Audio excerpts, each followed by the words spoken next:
Thank you for tuning in to the latest edition of the 12 Kyle podcast. Whether you're listening during your commute, while working out, or just relaxing at home, we appreciate you. Every download, every listen, and every subscription means a lot. Thank you for being part of the 12 Kyle podcast community. Stay tuned for another episode.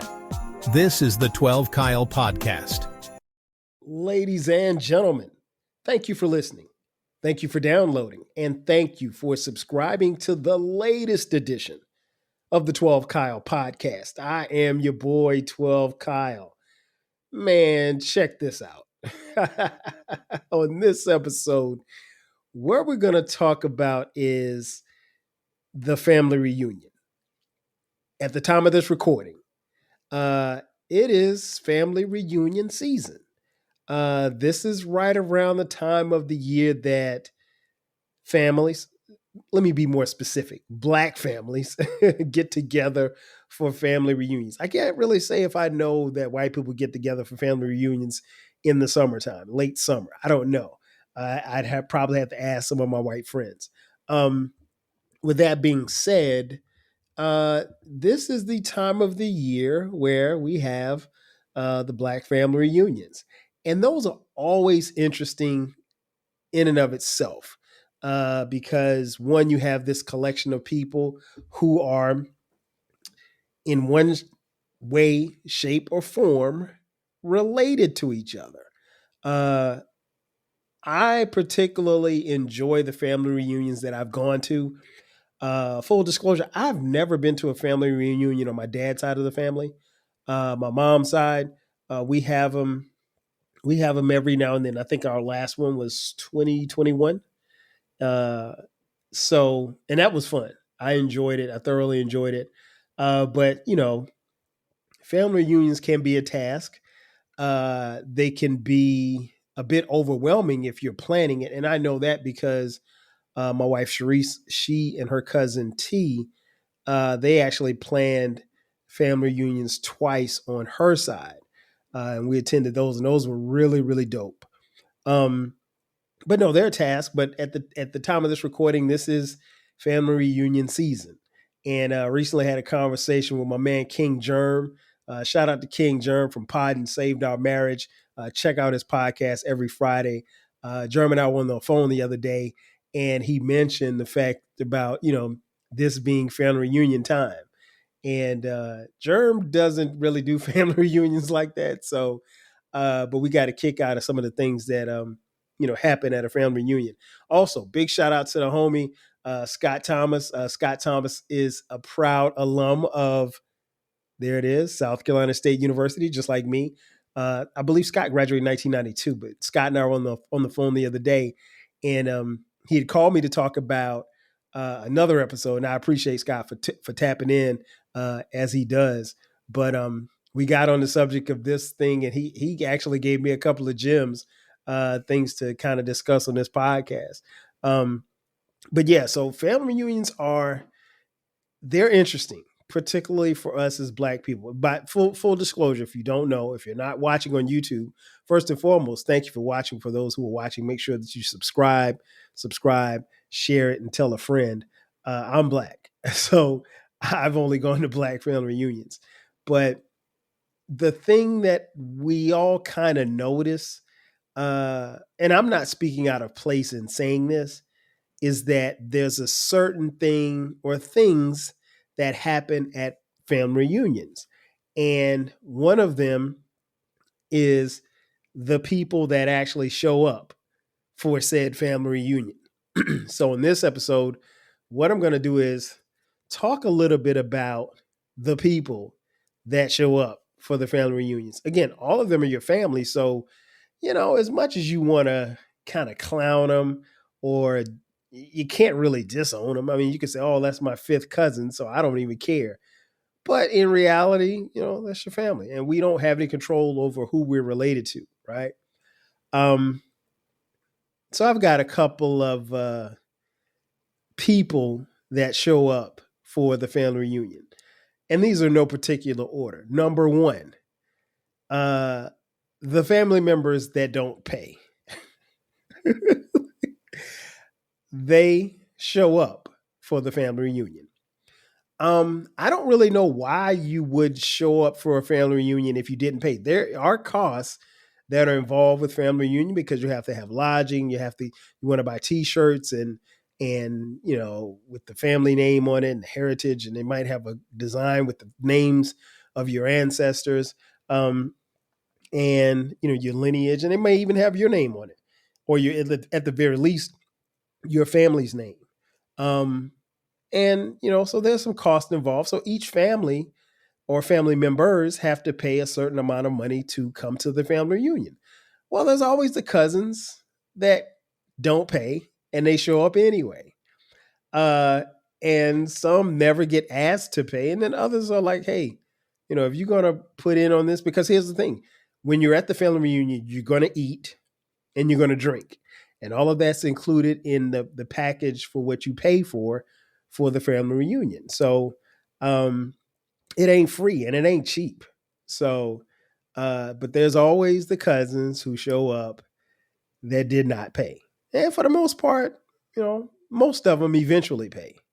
I've seen a couple of instances where people showed up and didn't pay and stayed. So, but even in planning, I would assume that you have to account for a few, not a lot. It could be 4 people. It could be 10 people.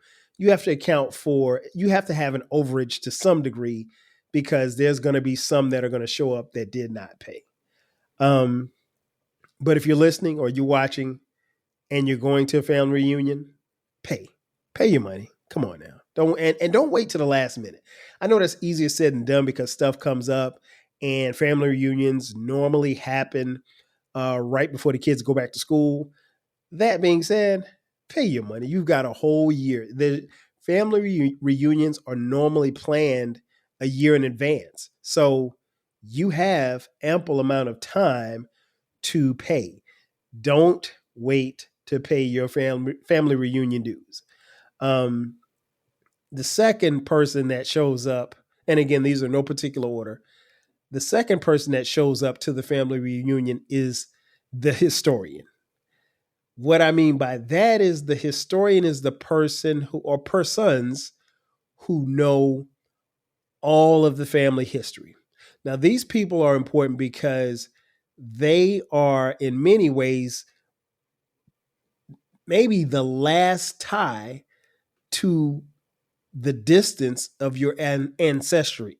So if you've got that, triple OG uncle that is the historian, he's the family historian, and let's say he's 85 years old, he not only knows, the great, great, great grandparents, and he could tell you about how they were slaves, but he also knows the shorties that are running around, the last generation of millennials that are running around that are having kids and will be the next crop of adults, in the next 20 to 30 years. And the historian is very necessary because 1, they provide the history, and then 2, again, they're the bridge. And if you can come across the historian at your family reunion, do yourself a favor. Pull him or her to the side and get some game. I mean, get some real game from them because they know and probably have seen it all. If you have someone at the time of this recording that's 85 years old in your family, they've seen and been through damn near everything. And in my case, in my family, like our last family reunion, like I said, was in 2021, they could trace our family history back to my great great grandparents who were slaves, right? And so that's deep. And they have stories about them. And you can't, as these people are elders, if you will, if they transition, or when they transition, should I say, they are the last lines of information. And so it's imperative that you get that information from them before they leave. So the historians are a very key piece of your family reunion. The third person, the cousin that you hang with, but you don't know their name. Now, granted, at most family reunions, people are going to walk around with a little name tag and they'll say, "Hi, my name is Kyle." But, but, there's still some cousins that you have that you know them by face, but you don't know their names. And I can raise my hand right now and testify. I can think of at least 3 cousins right now. I know them by face. And I know their last names, but I don't know their real names. And it's cool because when I see them, all I have to do is say, "What's up, cuz?" That's it. That's how I refer to them. And that's how they refer to me. They may know my name. I don't know. And of course, these are distant cousins. These aren't like my first cousin. But, you don't know their name. And it's cool because you spend the whole weekend calling them cuz or cuzzo. That's another one, cuzzo. You just call them cuz or cuzzo, and that's it. And you don't have to say their names. And you're in a space where you really don't. I mean, unless I'm introducing them to my wife or my kids, I don't have to say their names. And even then, I may not have to say their names. I might be like, "Hey, this is your cousin." And then he might say, "Hey, I'm Ronnie." And I'm like, "Oh, his name is Ronnie," like that. But yeah, there are cousins that come to the family reunion that you don't know their names. And it's cool. You just call them cuz. That's it. Number 4. And these people should be talked about more often. And Scott and I were talking about it. The creepy uncle. In almost every family, in almost every Black family reunion, there's the creepy uncle. He's the uncle that comes up and he says stuff like, "Girl, look at you. I remember when I used to change your diapers. How old are you now? 30? Oh man, girl, you look good." No. No.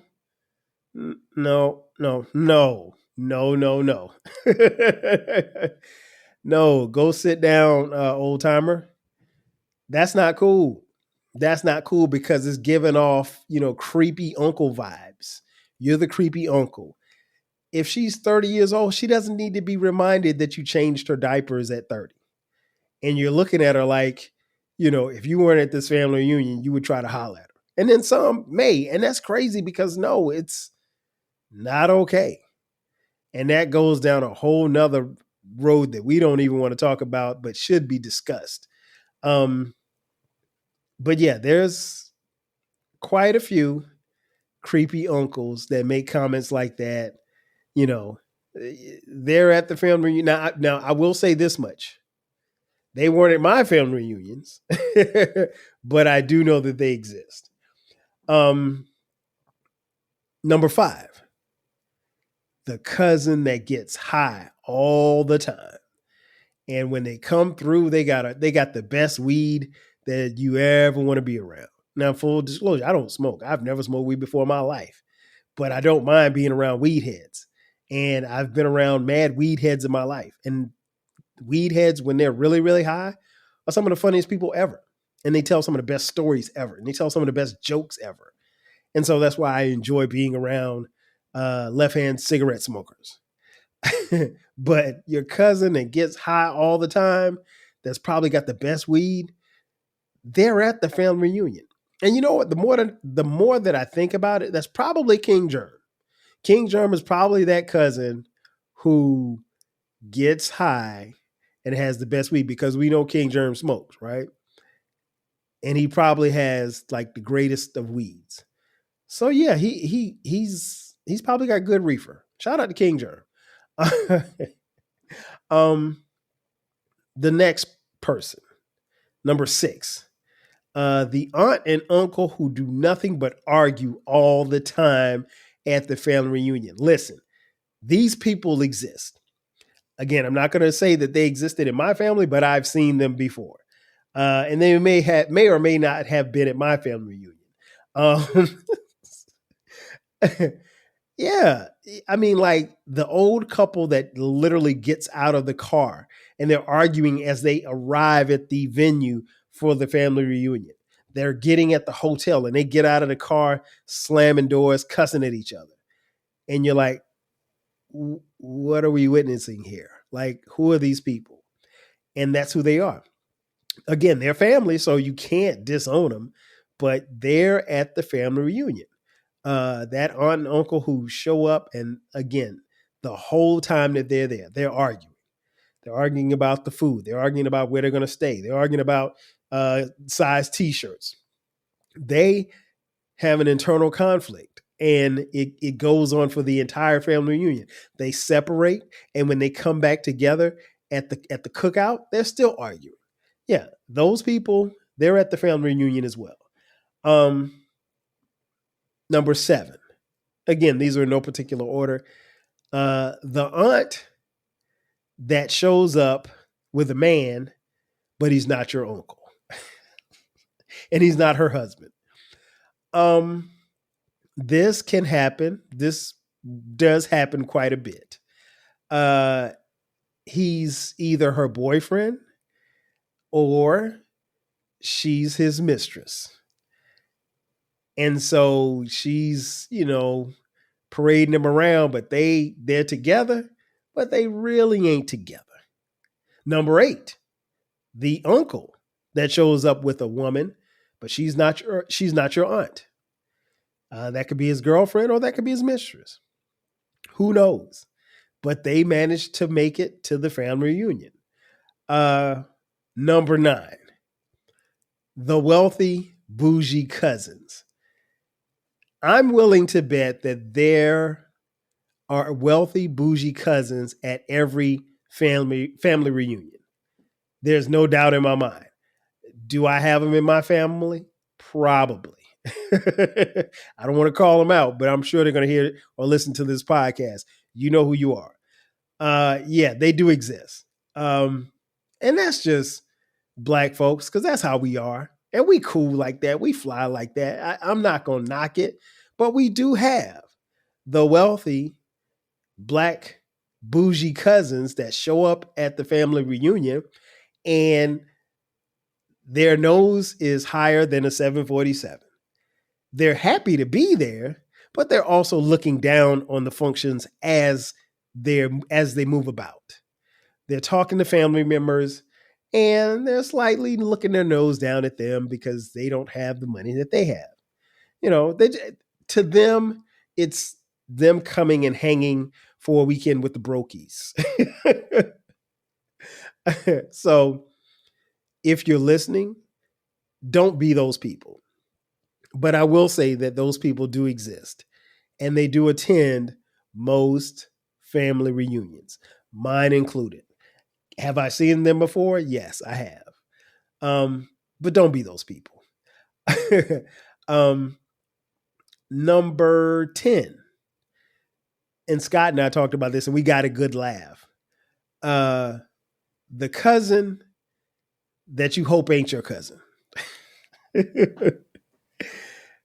And what Scott meant by that one was he said, and I want to quote him on this. He said, it's kind of like that young lady that you see and you ask your mom, like, yo, who is that? And because you see somebody that's fine that you want to talk to, and you really can't talk to them because they're technically family, even if they're like your 7th cousin, there's an unwritten rule. You're not supposed to date or be, intimate with your cousins. I mean, because it's nasty and, you can get germs and worms and all kind of stuff like that. But what Scott was saying was like, it's kind of the scenario when you ask your mom, like, hey, who is that? And your mom, he said, when your mom starts off the sentence like this, well, when she starts off like, well, that means it's a cousin that's way down the line. And in our minds, especially when we were younger, in our minds, that means that's somebody we could talk to. So that's the cousin that you hope really ain't your cousin.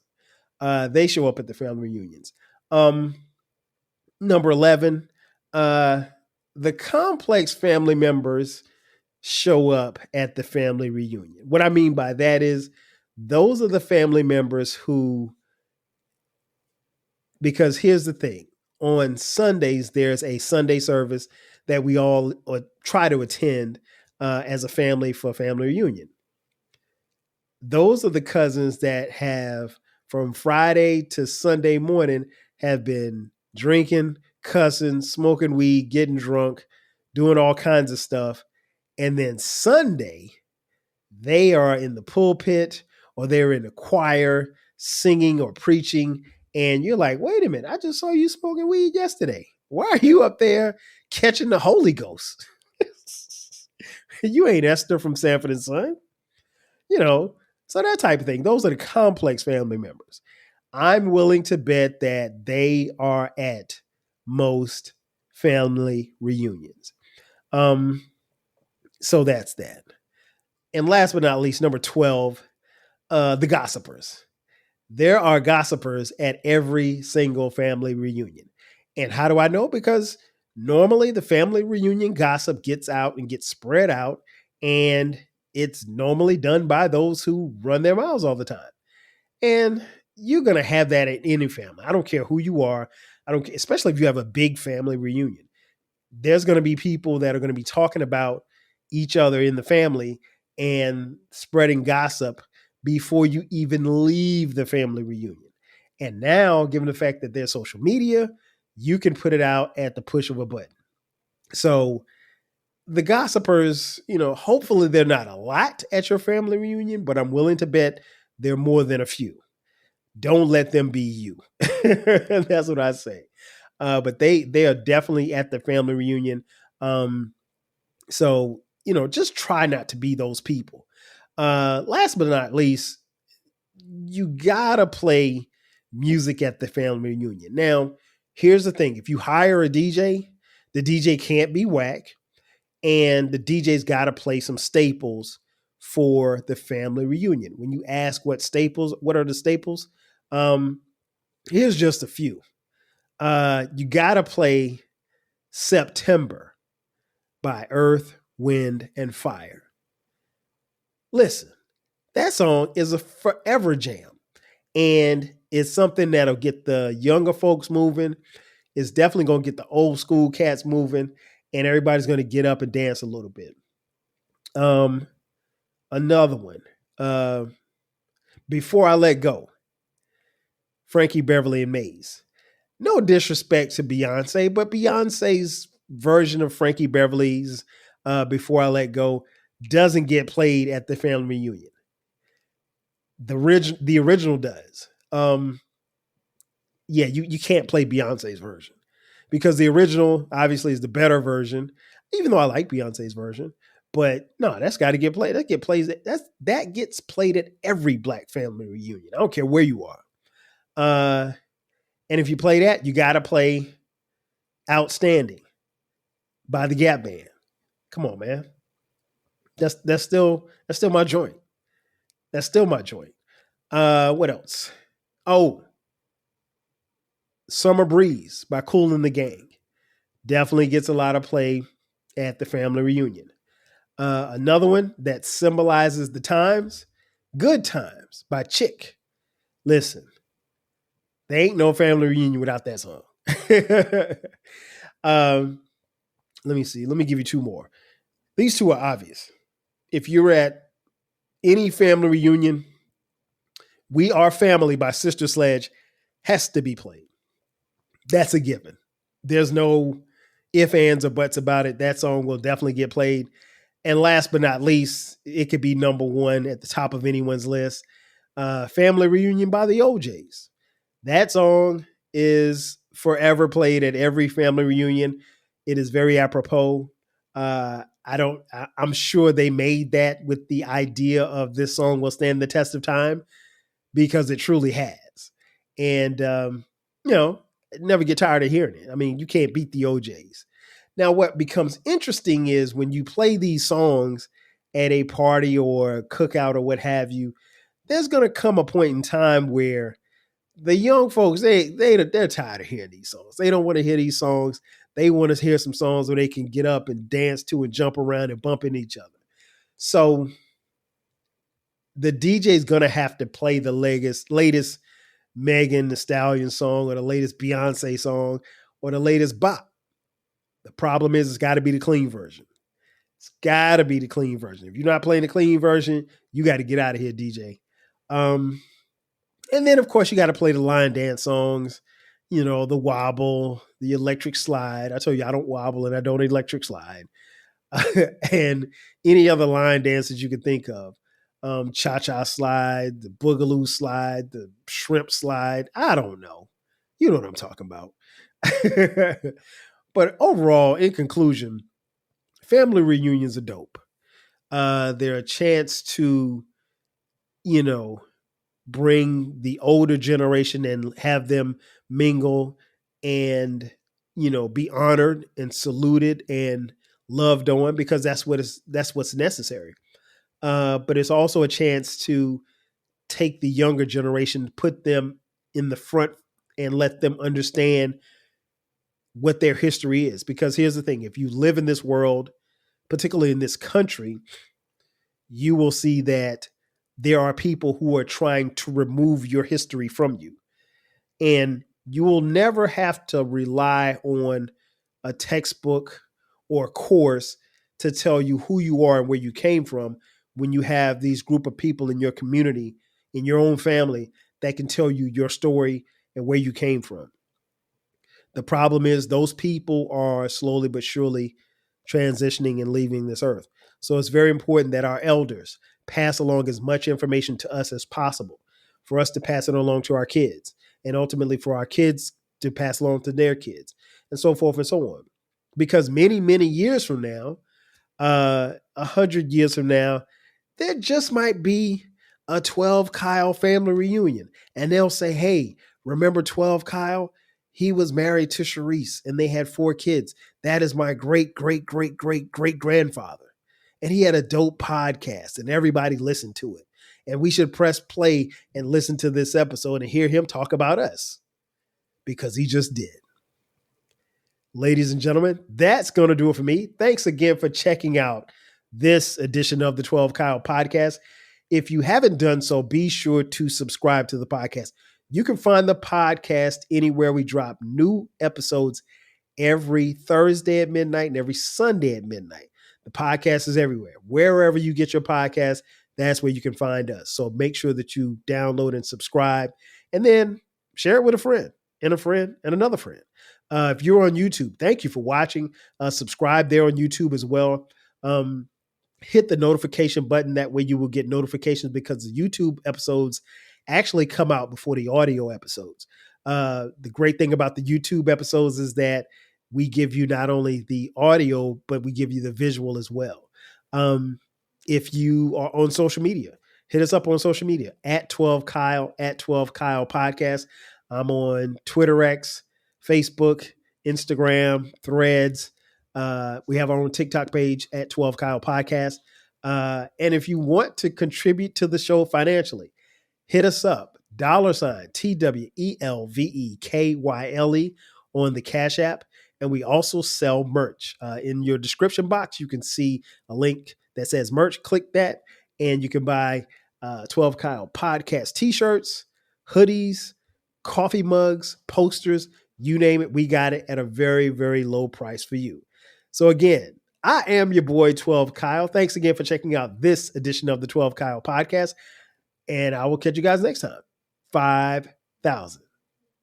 Thank you for tuning in to the latest edition of the 12 Kyle Podcast. Whether you're listening during your commute, while working out, or just relaxing at home, we appreciate you. Every download, every listen, and every subscription means a lot. Thank you for being part of the 12 Kyle Podcast community.